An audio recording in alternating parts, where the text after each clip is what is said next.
I have the camera above me now, closer. It's like right above me. I can adjust it. First of all, thanks everybody for subscribing. Thanks for joining my channel.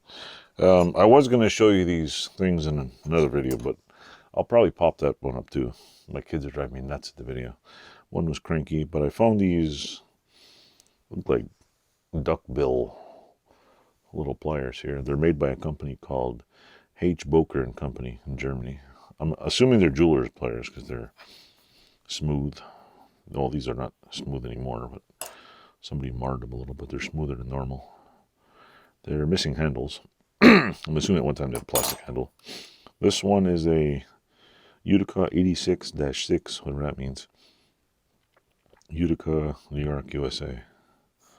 And it's cool because they got a, like you look at them and there's, yeah, they look simple, but there's a little tiny, you look in here, little indent here. There's a, you know, just little features that are also, they're kind of, they're flat, but they got a little bit of a groove in there.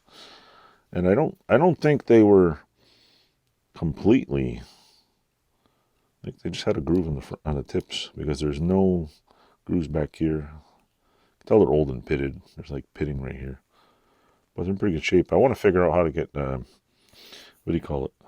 I think there's a dip or something you can put them in for new handles, or you can buy new handles somewhere. But they are pretty cool because look, I mean, look how thin they are too. Like this is my finger, and they're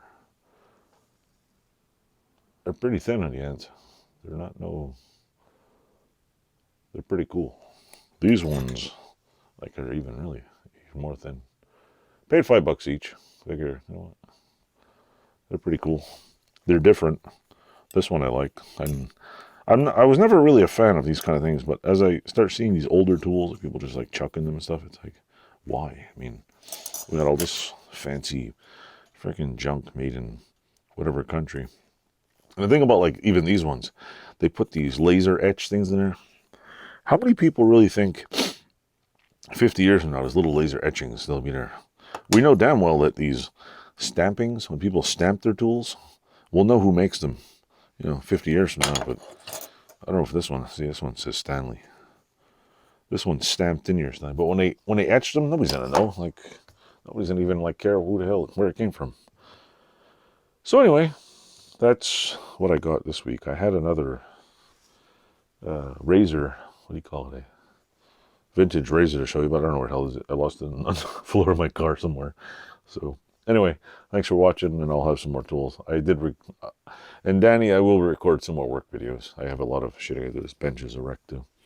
So I've been doing stuff and recording some stuff and not recording the other. So thanks for watching. Thanks for subscribing to my channel, and stay tuned. I got all kinds of weird things coming up.